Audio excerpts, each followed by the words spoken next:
Pessimism about the U.S. economy is going to have an absolute massive impact on the outcome of the election in November, Michael Snyder reports. Americans are extremely pessimistic about the state of the U.S. economy, and that is really bad news for Joe Biden, despite the glowing economic numbers that the Biden administration has been relentlessly feeding us. There is an overwhelming consensus among the American people that the economy is rapidly heading in the wrong direction. Prices continue to rise, mass layoffs are happening all over the country, loans are going bad at a staggering rate, homelessness and poverty are spiking, and economic activity is slowing down all around us. According to a poll about the economy that was recently conducted for Newsweek, the percentage of Americans that believe that the economy is going in the wrong direction is twice as high as the percentage of Americans that believe that the economy is going in the right direction. Their widespread pessimism is reflected in the results of a Redfield and Wilton Strategies poll conducted on behalf of Newsweek on April 11. According to the survey, some 50% of Americans believe that the U.S. economy is heading in the wrong direction, while only 25% said it was going the right direction. Well, this April 11 poll is basically old. It's a month old. Anyway, going into this article, Americans are also negative about their own financial situation. Some 42% of respondents said their financial situation has worsened in the last year. Only 26% said it has improved, while 32% said it has stayed the same. Some 47% of Americans said they were now financially worse off than they were 3 years before, against 26% who said they were better off and 27% who said they were about the same. Some 45% said they were now worse off than before the pandemic, while 28% said they were better off and 27% were about the same. The Biden campaign should be deeply troubled by those numbers. When U.S. voters don't feel good about the economy, they tend to want change in Washington. And the main thing that Americans don't like about the economy right now is the high cost of living. 41% of Americans responded to the April Gallup poll said inflation or the high cost of living is their main economic concern. The number has risen for 3 years running, from 32% in 2022 to 35% in 2023. Prior to 2022, the highest rating inflation received in the survey was 18% in 2008 during the Great Recession. Otherwise, the figure has been below 10% since Gallup began asking the question in 2005. Joe Biden and his minions keep telling us inflation is low, but hardly anyone believes them because that is obviously not true. Anyone that goes shopping for groceries on a regular basis understands what has been happening to food prices, and another recent survey discovered that young adults are really feeling the pain. Younger Americans are feeling the pinch from inflation, with 54% saying that the rising food costs have hit them the hardest. The findings are part of the recent CNBC Generation Lab survey that polled 1,033 people between the ages of 18 and 34. When I was a young adult, I could get everything that I needed for 1 week, including an entire cake, for just $25. But today, a full cart of food will cost you hundreds of dollars. At this point, beef is actually considered to be a luxury meat, and Americans have cut back as prices have soared. In fact, Tyson Foods is going to lose a ton of money this year because people are buying a lot less beef now.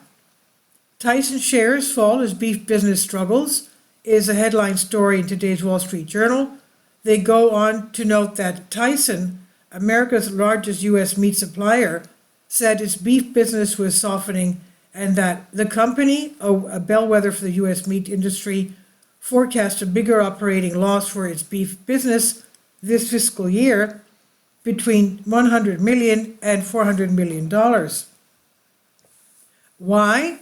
Mostly because people can't afford beef and they are eating chicken instead. And droughts and shrinking herds have made the situation worse. At one time, you could economize by eating some of your meals at fast food chains, but those days are long gone. prices at America's biggest fast food chains have soared above the rate of inflation in the last 5 years as firms come under fire for greedflation, quote unquote. Customers are now voting with their wallets, causing traffic to chains to drop 3.5% in the first 3 months of the year compared to 2023, according to data from Revenue Management Solutions. It means big chains like McDonald's, Wendy's, Popeyes, Pizza Hut, and Chipotle have, I'm not saying that right, Chipotle, have likely sold millions few burgers, pizzas, and burritos. Only the wealthy can afford to regularly eat at fast food chains at this stage. I never imagined that I would write such a thing, but this is how bad things are in 2024. Of course, housing has gotten a lot more expensive as well. As David Stockman has aptly pointed out, during the Biden administration, home prices have become more unaffordable than ever before. The data leaves no room for doubt. Home prices today stand at 18.2 times their Q1 1970 value, while average hourly wages are at 8.7 times their value of 54 years ago. Expressed in more practical terms, the median home sales price of $23,900 in the first quarter of 1970 represents 7,113 hours of work at the average hourly wage. Assuming a standard 2,000-hour work year, wage workers had to toil for 3.6 years to pay for a median-priced home.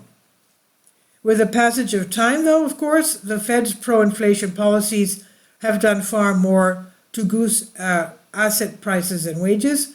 Thus, at the time of Greenspan's arrival at the end of quarter 2, 1987, it required 11,350 hours to purchase a median home, which had risen to 12,138 hours by Q1 2012, when the Fed made its 2% inflation target official. And after still another decade of inflationary monetary policy, it now stands at just under 15,000 hours. Meanwhile, the overall economy continues to slow down. I shared a very shocking statistic with my readers the other day, and I'm going to share it again because it demonstrates just how dire conditions have become. During the month of April, 43% of all small business renters in the United States were not able to pay their rent in full. Can you imagine? A significant number of small businesses across the nation are struggling to pay rent due to skyrocketing costs. A recent study by business networking platform Alignable found. The company's latest small business rent report, published on Friday, found that 43% of small businesses renters in the United States were unable to pay their rent in full and on time in the month of April. Such a high delinquency rate has not been reported in the U.S. since March 2021, at the height of the COVID-19 pandemic, when it reached 49%. If you can't even pay your rent, your business is literally on the brink of failing. I believe that vast numbers of small businesses will fail in the months ahead, as the historic economic meltdown that I have been relentlessly warning about continues to pick up speed. Needless to say, a deteriorating economy is not going to help Joe Biden one bit. According to an average of recent national polls, in a two-way race, Donald Trump is leading Joe Biden by 1.2 points. In a five-way race, Donald Trump is leading Joe Biden by 2.7 points.